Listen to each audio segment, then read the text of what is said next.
اللهم صل على سيدنا ومولانا محمد وعلى آل سيدنا ومولانا محمد وبارك وسلم. الحمد لله رب العالمين، والصلاة والسلام على سيد الأنبياء والمرسلين وعلى آله وأصحابه وأزواجه وذرياته ومن تبعهم بإحسان إلى يوم الدين. أعوذ بالله من الشيطان الرجيم. بسم الله الرحمن الرحيم.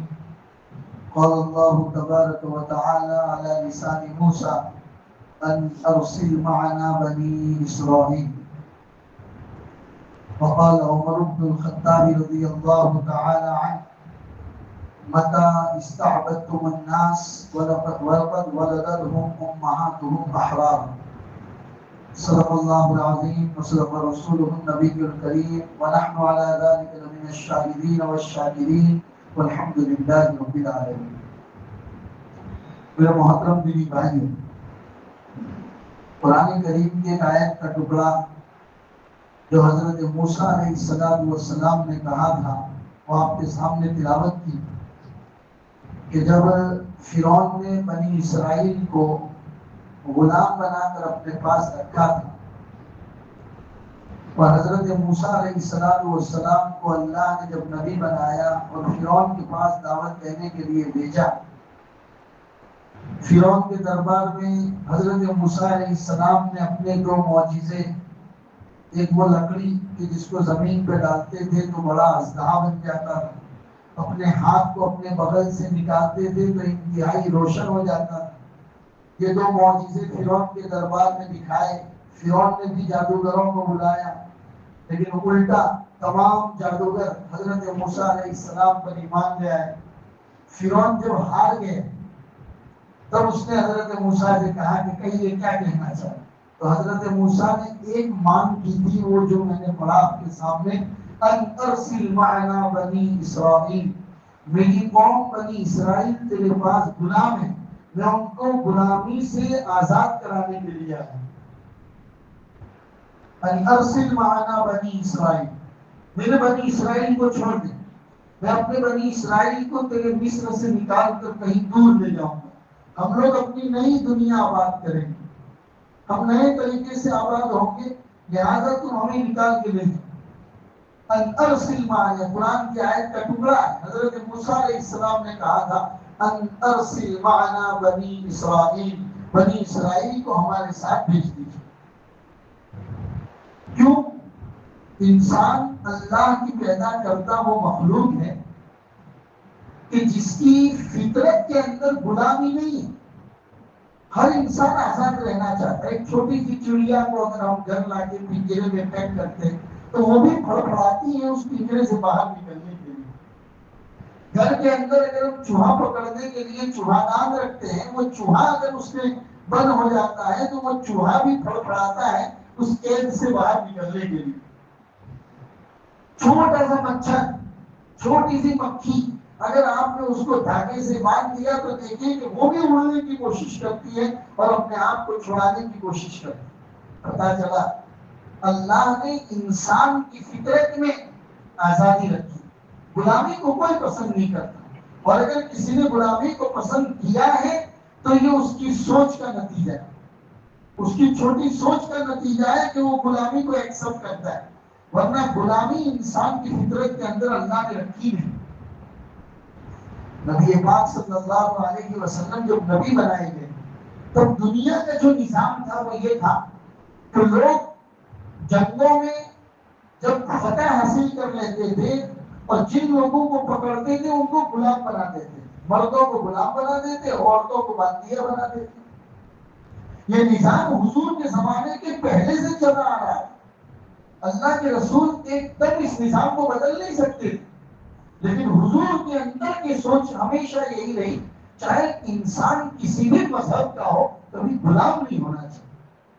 آپ کسی کو غلام نہیں بنا سکتے.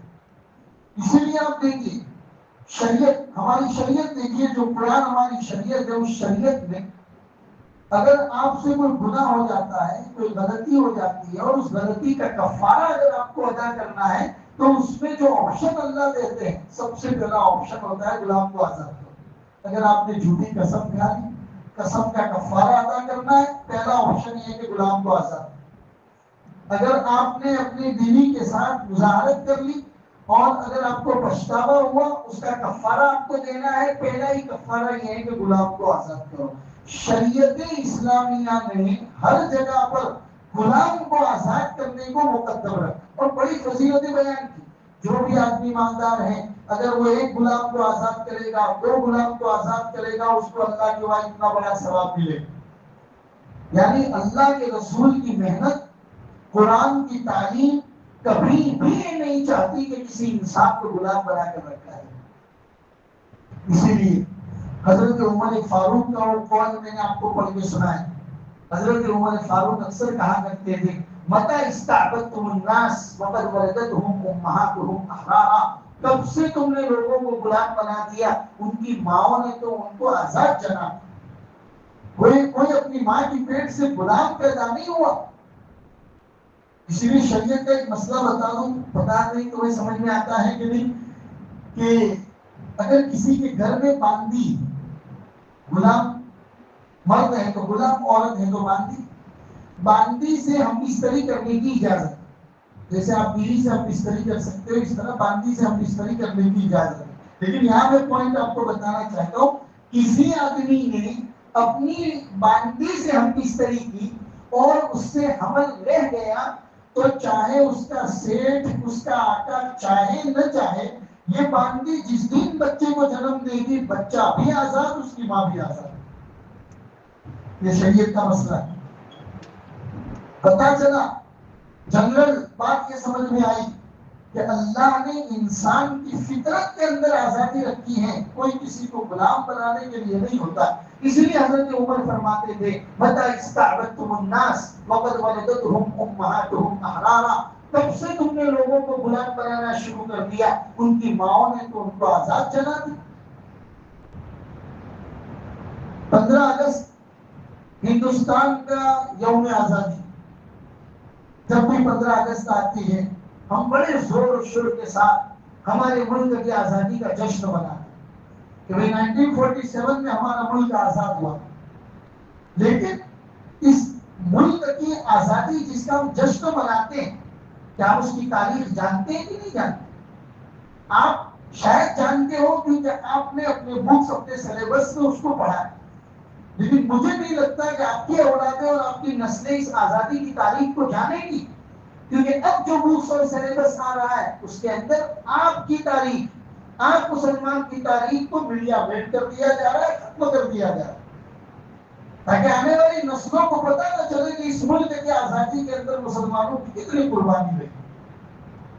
میرے بھائیوں، اس ملک کو سب سے پہلے انگریز نے جب غلام بنانے کی کوشش کی، تب ان کو پتا تک نہیں تھا کہ ایسٹ انڈیا کمپنی کے نام سے یہ لوگ سلولی ہم لوگوں کو غلام بنانے کی کوشش کر رہے ہیں، ان کو پتا بھی نہیں تھا۔ ان کے ذہن و دماغ میں یہ بات کس نے ڈالی، اے پاگلو سمجھو، یہ ایسٹ انڈیا کمپنی اس ملک کے اندر کاروبار کرنے کے لیے نہیں آئی، یہ تمہیں غلام بنانے کے لیے آئی۔ ہاں، یہ بھول ہم سے ہوئی، یہ بھول ہم مسلمان بادشاہوں سے ہوئی کہ 1803 کے اندر جہانگیر نے انگریزوں کو ایسٹ انڈیا کمپنی کی اجازت دی، اور 1897 کے اندر 1897 کے اندر شاہ عالم اور عالمگیر بادشاہ نے مستقل طور پر بغیر کوئی ٹیکس، بغیر کوئی بھاڑا لیے ایسٹ انڈیا کمپنی کی اجازت دی۔ یہ ہم ہمارے بادشاہوں سے کیوں بڑی غلطیاں ہوں؟ اگر آپ ان کو ایسٹ انڈیا کمپنی کے نام پر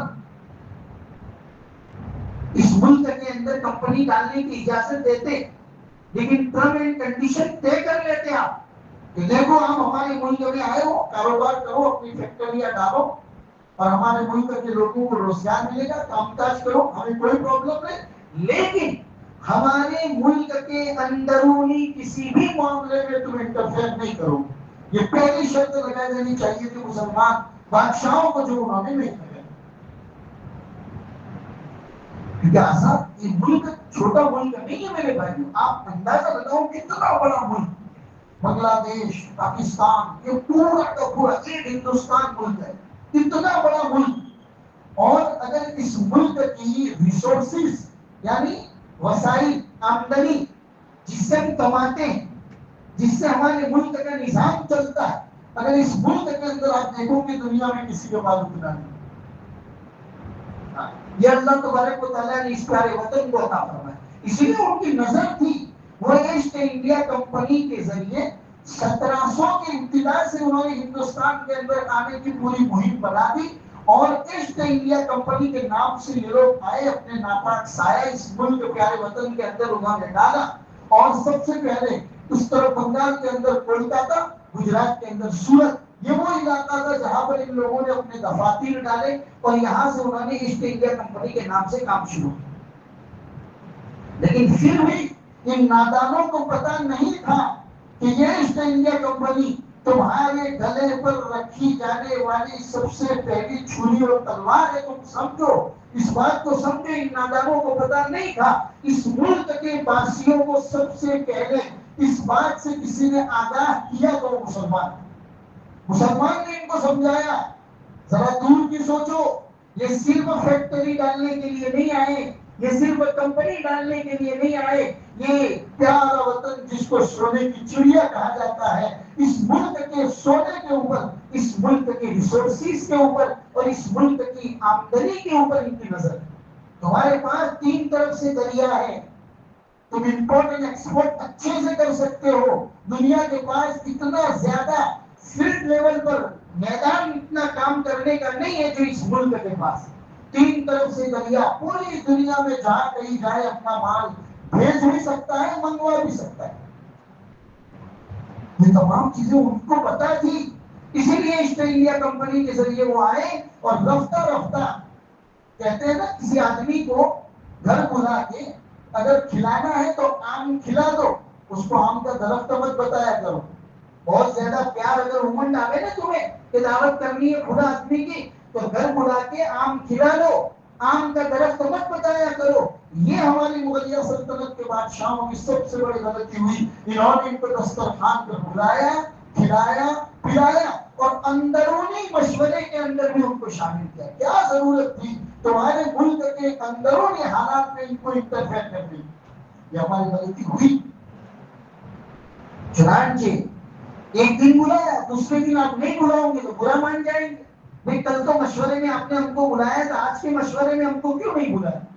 رفتہ رفتہ یہ لوگ ہمارے اندرونی معاملات میں انٹرفیئر کرنے لگے اور کہنے لگے کہ بھائی یہ پردیس ہیں، ہم لوگ یہاں پر نئے ہیں، ہماری ایسٹ انڈیا کمپنی اور کمپنی کی حفاظت کے لیے ہمیں فوج کی ضرورت ہے. آہستہ آہستہ انہوں نے اپنی فوج بنائی. نام تھا اپنی کمپنی کی حفاظت کے لیے، لیکن اندرونی اعتبار سے اس ملک کو کھوکھلا کرنے کے لیے اس کی ضرورت. ورنہ اس ملک میں پولیس تھا، اس دیش میں پولیس کبھی نہیں تھی، پولیس کی ضرورت ہی نہیں تھی اس دیش کے اندر. بادشاہ اور بادشاہ کے سینک کا جو نظام تھا وہی کام کرتا تھا. پولیس جیسی چیز کی ضرورت ہی نہیں تھی. یہ پولیس کی ضرورت کا کیڑا دماغوں میں سب سے پہلے انہوں نے پیدا کیا، انہیں انگریزوں نے پیدا کیا اور اندرونی اعتبار سے اس ملک کو کھوکھلا کرنے کی کوشش کی. اور علماء سب سے زیادہ بیدار اور دور کی سوچنے والے یہی علماء تھے. اور ان علماء نے قوموں کو جمع کر کر کے سمجھایا ان کے اوپر زیادہ بھروسہ کرنے کی ضرورت نہیں ہے. یہ تمہارے اپنے وطن کو، اپنے گھر کو آگ لگانے کے لیے آئے ہیں، یہ تمہارے وطن کو آگے تک لے جانے کے لیے نہیں آئے. سمجھنے کی ضرورت ہے. اور جب ان کی طرف سے، انگریزوں کی طرف سے جب زیادہ انٹرفیئر ہونے لگا ہمارے اندرونی معاملات میں، تو سب سے پہلے جس مرد مجاہد نے فتویٰ دیا تھا وہ تھے شاہ عبدالعزیز ابن ولی اللہ محدث دہلوی رحمۃ اللہ علیہ. ارے دہلی کے اندر بیٹھ کر لوگوں کو حدیث پڑھاتے تھے، پولیٹکس وغیرہ ان کا کام نہیں تھا، یہ دنیا کے دیشوں کا آنا سب کام نہیں تھا. لیکن بھاگ لیا انہوں نے کہ یہ بولے اس ملک کو کھانے کے لیے آئے ہوئے ہیں. چنانچہ سب سے پہلے ان انگریزوں کے خلاف جہاد کا فتویٰ دینے والے شاہ عبدالعزیز ابن ولی اللہ محدث دہلوی رحمۃ اللہ علیہ. پھر ان کے شاگردوں نے اس کام کو آگے چلایا اور جب بڑھتا رہا، یہ چیز بڑھتی رہی، تب تحریک ریشمی رومال کے نام سے حضرت شیخ الہند رحمۃ اللہ علیہ نے ایک تحریک چلائی.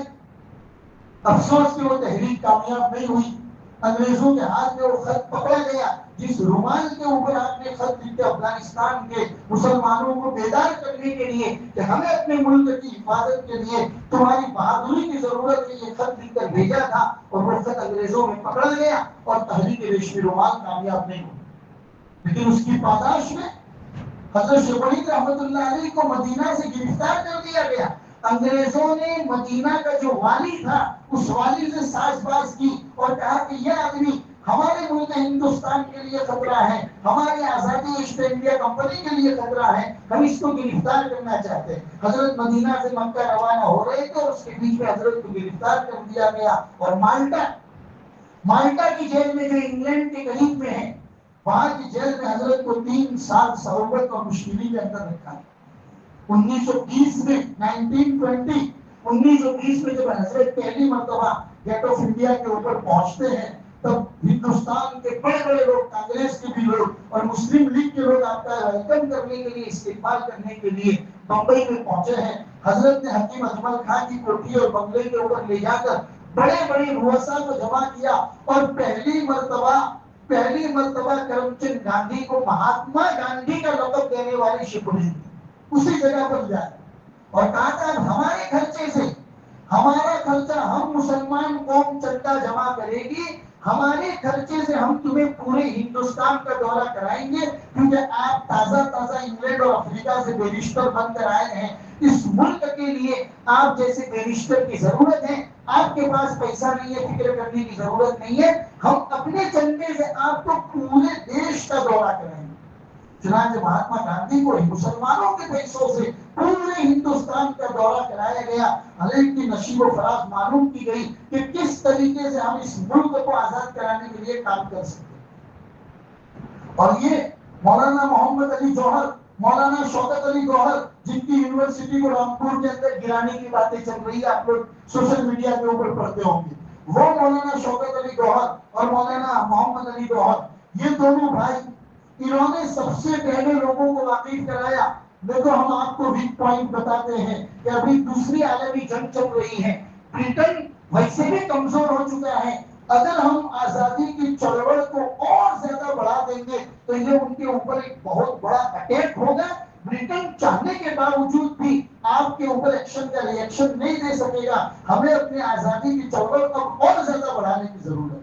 1920 سے لے کر 1940 تک کے جو یہ 20 سال ہیں، ان 20 سالوں میں مسلمانوں نے جو قربانیاں دی ہیں، میرے بھائیوں علماء کی خالی قربانیاں بتاؤ، 51,000 علماء، 51,000 علماء کو صرف اس بات پر کہ ہم انگریزوں کے خلاف جہاد کا فتویٰ دیتے ہیں، اس بات کے اوپر 51,000 علماء کو سولی کے اوپر چڑھا دیا۔ دہلی کی چاندنی چوک سے لے کر خیبر تک کوئی ایسا درخت نہیں تھا، کہتے گاڑی لے کر نکل جاؤ، اونٹ کی سواری، گھوڑے کی سواری پر نکل جاؤ، دہلی کی چاندنی چوک سے لے کر خیبر پاکستان کا آخری وہ علاقہ ہے جہاں سے آگے افغانستان شروع ہوتا ہے، وہاں تک کوئی درخت نہیں تھا جس کے اوپر علماء کی گردنیں لٹکی ہوئی ہیں۔ 51,000 علماء، کیونکہ انگریزوں کو سب سے زیادہ خطرہ ہی ان سے تھا کہ ایک عالم اگر ممبر کے اوپر کھڑا ہو کر ایک بات کہہ دیتا ہے، مسلمانوں میں وہ جوش پیدا ہو جاتا ہے، پھر یہ کہ مسلمان، اس کی فطرت کے اندر اللہ نے وطن سے محبت رکھی، وطن سے محبت جتنی اللہ نے اس قوم کو دی ہے، مجھے نہیں لگتا ہے کہ شاید کسی اور قوم میں پائی جاتی ہوگی۔ یہ بات الگ ہے کہ ہم کو وطن کی محبت کے لیے ثبوت دینا پڑتا ہے کہ بڑا گائن گاؤ گے تو تم محبت کرنے والے ہو، نہیں گاؤ گے تو تم اس وطن کے خلاف۔ وطن کی محبت جتنی اللہ نے اس قوم کے خون اور اس کی رگ رگ کے اندر دی ہے، مجھے نہیں لگتا کسی اور قوم کے پاس وہ چیز ہوگی۔ حب الوطن من الایمان کہا گیا ہے میرے بھائی، یہ وہی چیز تھی۔ اور آپ اگر ساؤتھ انڈیا کی تاریخ کو دیکھیں گے، انڈیا کا ساؤتھ کا علاقہ جس کو میسور کے علاقے سے ٹیپو سلطان پورا کا پورا کور کر رہے تھے، اس ٹیپو سلطان کے ساتھ انگریزوں نے ایک مرتبہ نہیں کئی 100 مرتبہ ساز باز کرنے کی کوشش کی۔ ہم جانتے ہیں کہ آپ انتہائی بہادر ہیں، اگر آپ ہماری ہاں میں ہاں ملا دیتے ہیں، ہم پورا ساؤتھ انڈیا کا بادشاہ آپ کو بنانے کے لیے تیار ہے۔ شاہ محسود نے کہا کہ ہم تو محسود کے ٹائیگر پہلے سے ہیں، آپ کیا ہمیں محسود کا ٹائیگر بناؤ گے؟ اور آخری دن 1799 کا سال، آخری دن فجر کی نماز پڑھی. دنیا نے کیا دکھایا؟ ٹیپو سلطان کے نام پر سیریل بنائی گئی. اس سیریل کے اندر ٹیپو سلطان کو بالکل داڑھی والا اور داڑھی کے بغیر اور بغیر مونچھ والا دکھایا گیا. آپ جانتے ہیں مولانا علی میاں ندوی رحمۃ اللہ علیہ نے لکھا ہے ٹیپو سلطان وقت کے کتب اور ابدال تھے. کوئی دن تہجد کے بغیر ان کی صبح نہیں ہوتی تھی. اور جس دن آپ کی شہادت ہوئی ہے، کہتے ہیں روزانہ صبح اٹھ کے قرآن کریم کے ایک پارے کی تلاوت کرتے تھے. جس دن آپ کی شہادت ہوئی ہے اس دن آپ نے 2 پاروں کی تلاوت.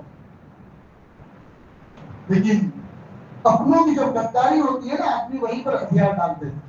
میر صادق نے رات کو ہی انگریزوں کے ساتھ ساز باز کر دی تھی. میسور سرنگا پٹنم کا پیچھے والا دروازہ رات کو ہی اس نے کھلوا دیا تھا. جو تو انگریزوں کے خلاف چلانی تھی، جس میں بارود بھرنا تھا، میر صادق نے رات کو ہی اس میں مٹی بھروا دی تھی تاکہ یہ بارود صبح کام ہی نہ کرے. کتنی مرتبہ انگریزوں نے ساز باز کی. اور آخری دن جب آپ بندوق کو لے کر اور تلوار کو لے کر میدان میں اترے ہوئے ہیں، اس وقت کئی وزیروں نے آ کر کہا بادشاہ سلامت آپ جانتے ہیں کہ انگریز آپ کی بڑی رسپیکٹ کرتا ہے، اگر آپ ہاں کہہ دیں گے انگریز آپ کا بال بھی باقا نہیں کرے گا. تو وہ مشہور جملہ آپ نے کہا تھا جو آج بھی ان کی قبر کے اوپر لکھا ہوا ہے کہ گدڑ کی 100 سالہ زندگی سے تو شیر کی ایک دن کی زندگی بہتر ہے. نہیں اس طریقے سے کمپرومائز کر کے لائف نہیں کبھی کیا کرتے. یہ ٹیپو سلطان کی وہ تاریخ ہے میرے بھائیوں. ان کے ابا نے بھی وہ تاریخ رقم کی اور ان کے بیٹے نے بھی وہ تاریخ رقم کی. اور یہاں پر جب آزادی کی چڑھوٹ 1920 کے بعد سے جب بہت زیادہ ہو گئی، تب اس وقت انگریزوں کو پتا چلنے لگا کہ اب ہم چاہے کتنا ہی ہاتھ پیر مار لیں، اس ملک کے اندر ہم اپنا پنجاب جما نہیں سکتے. اسی دن سے انہوں نے اس کو چرانا شروع کر دیا. کیا چرایا جا سکتا ہے اس ملک سے؟ اور اس ملک سے جو بھی ان کو چرانا ہے وہ تمام چیزیں انہوں نے چرانا شروع کر دی. حضرت مولانا حسین احمد مدنی، ہم ان کی قربانیوں کو کیسے بھول سکتے ہیں؟ ہم آج 15 اگست کے اس عنوان سے اس مسجد سے آپ کو اس لیے باتیں بتاتے ہیں، آپ خود جانیے اور اپنی اولادوں کو بٹھا کر اس ملک کی آزادی اور 15 اگست اور انڈیپینڈنس ڈے کیا ہوتا ہے، اس آزادی کے لیے ہمارے باپ دادا نے کیا قربانیاں دی ہیں، یہ اپنے بچوں کو بیٹھ کر آپ سمجھائیں. آپ اس لیے جانتے ہیں کہ آپ نے سلیبس میں اس کو پڑھا ہے، لیکن آپ کی اولاد سلیبس میں اس کو پڑھ نہیں پائے گی. ان کی چوپڑیوں کے اندر سے تو اتہاس، ناگرک شاستر اور بھگول، یہ تمام چیزوں کو ختم کر دیا جا رہا ہے. آپ کے بچوں کو پتا نہیں چلے گا اس ملک کی آزادی کے لیے ہمارے باپ دادا کی کیا قربانی ہے. حضرت مولانا حسین احمد مدنی مسجد نبوی کے اندر منبر رسول کے اوپر بیٹھ کر حدیث پڑھاتے تھے. ان کو کیا ضرورت تھی ہندوستان آنے کی؟ اور 1-2 دن سے نہیں، 18 سال سے مسلسل مسجد نبوی کے اندر اللہ کے رسول کے منبر کے اوپر بیٹھ کر عرب کے لوگوں کو حدیث پڑھا رہے ہیں. ہم تو کہتے ہیں نا اللہ کے رسول نے فرمایا، وہ تو کیا کہتے تھے؟ اس قبر والے نے فرمایا. اتنے پاس میں بیٹھ کر حدیث پڑھاتے ہیں.